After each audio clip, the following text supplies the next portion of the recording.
She was the girl everyone stepped on until one stranger in a diner apron rewrote her destiny overnight. What began as a single act of kindness spirals into a lethal game of masks, money, and miracles. Because when the bullied girl walks into the city's most exclusive gala the next evening, the waiter who saved her is wearing a tuxedo, a different name, and the kind of power that can buy kingdoms or bury secrets. Smash that subscribe button, turn on notifications, and hold your breath. This is the story no CEO, no tabloid, no enemy ever wanted you to hear. The rain that Thursday night fell like thrown gravel. Each drop stinging the bruises Leila Moreau tried to hide beneath the collar of her thrift store coat. 3 hours earlier, the same girls who had tormented her since freshman year had cornered her behind the gym, slammed her violin case against the wall until the wood splintered, and her only escape had been to run until her lungs burned. And now the city felt like a mouth ready to swallow her whole, neon lights smeared across wet pavement. Bus schedules meaningless, her phone battery dead, her pride even deader. She ducked into the all-night bistro on Pier 19 just to get out of the downpour, hands shaking too hard to count the coins in her pocket. And that was when the stranger in the half-buttoned waiter's waistcoat, ink black hair dripping, smile crooked like a secret, slid a mug of cinnamon cocoa across the counter and said, "On the house, fugitive." The word struck her like a slap, but his eyes were gentle, sea storm gray. And when she tried to refuse, he pressed a fingertip to the rim to stop the tremor in her wrists. "I've been where you are," he whispered. "And if you stay until closing, I'll share the emergency stash of tiramisu nobody knows exists." She laughed despite herself, a sound so foreign it felt stolen, and when midnight came and the last patron left, he locked the door, flipped the sign, and told her his name was only Jay because tonight names were dangerous luggage. They talked until the windows fogged, about her scholarship on the brink of cancellation, about the anonymous notes that had started appearing in her locker, "You don't belong among the living." Ghost girl, about the way the world shrank every time someone called her fatherless trash. He listened like a priest in a confessional, elbows on the counter. And when exhaustion finally dropped her forehead against the laminate, he draped his own coat over her shoulders, the fabric smelling of espresso and cedar and something metallic she couldn't place. At 4:12 a.m. she jerked awake to find him sketching constellations on a napkin, connecting the scars on her knuckles to imaginary stars. And in that hush between heartbeats, he leaned close enough that his breath warmed the shell of her ear, said, "Whatever they're planning next, you're not alone anymore." She wanted to ask what he meant, but the bell above the door jingled as the prep cook arrived. Jay pressed the napkin into her palm, kissed her once on the crown of her hair like a vow, and vanished into the pre-dawn darkness before she could even thank him.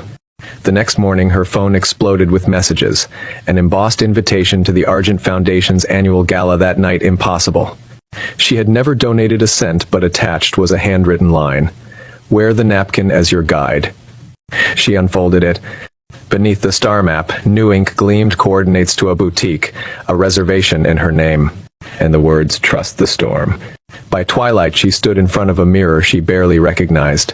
Clothed in a midnight blue gown threaded with silver comets, a delicate mask of filigreed steel obscuring half her face, the napkin tucked like talisman into her glove.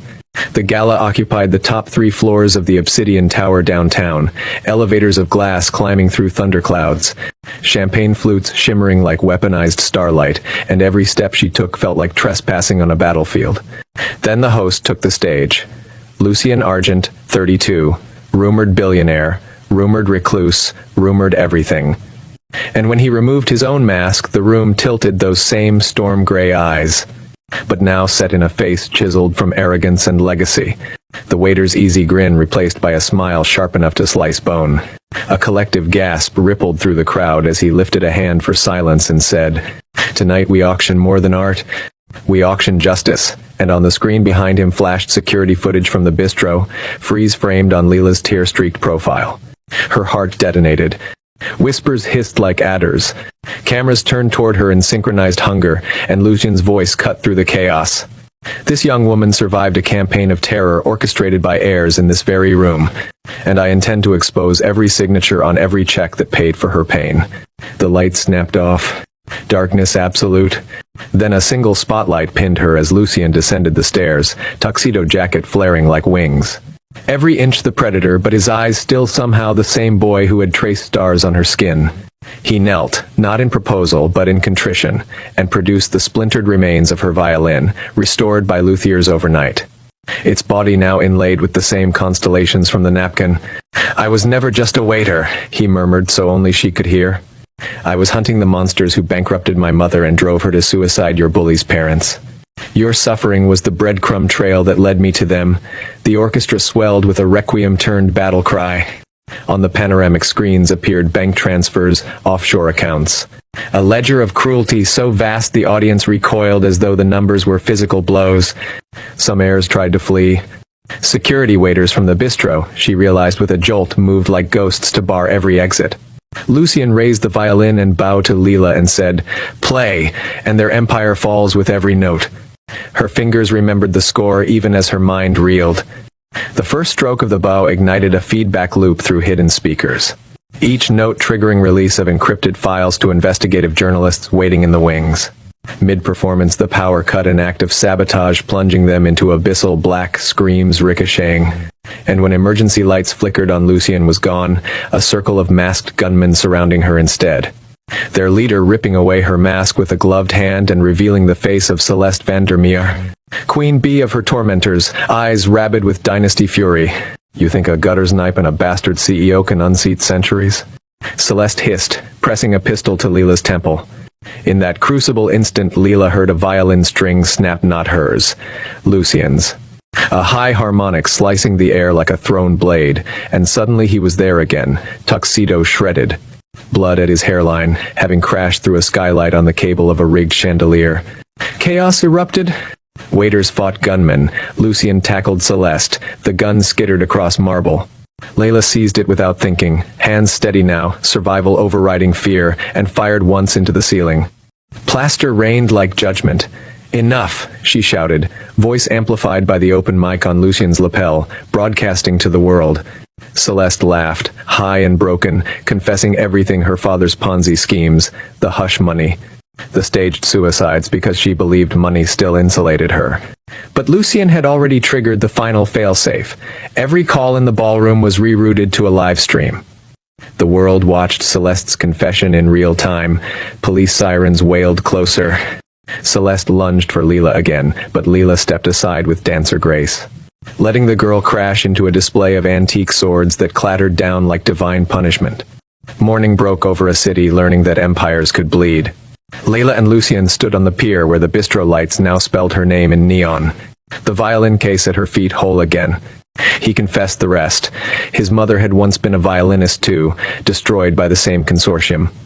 He'd spent years infiltrating their ranks under false identities, the waiter disguised just one of many. Meeting Leela had been coincidence until he recognized the brand of cruelty etched into her silence and realized her suffering intersected with his revenge. "I set out to ruin them," he said, wind whipping his hair into Medusa tangles. "But you taught me to rebuild something in its place." He offered her not charity but partnership, a foundation run by survivors, funded by seized assets. With her as its first director. She asked why he trusted her. He pulled from his pocket the napkin constellation, now laminated, edges worn from nights of planning, and replied, "Because you turned scars into star charts. Because when the gun was in your hand you chose mercy." Behind them the sunrise painted the skyline gold. In front of them reporters gathered, but for once Leela felt no dread. She raised the violin, drew the bow across strings that had witnessed both agony and apotheosis, and played the melody Jay had hummed while Coco steamed between them, the sound of a world cracking open to let the light in. Across the city, bullied children woke to find anonymous scholarships in their inboxes. Corrupt boardrooms emptied as executives resigned before dawn. And in the reflection of a broken storefront window, Leela caught sight of herself, no longer the girl who ran, but the woman who stopped the storm. Lucien intertwined his fingers with hers, not as savior or supplicant, but as witness. And together they stepped toward microphones that would carry her first words as the new director of the Celestis Foundation. "My name is Leela Moreau, and this is not my happy ending. This is our unmasked beginning. Subscribe, and watch us rewrite the constellations."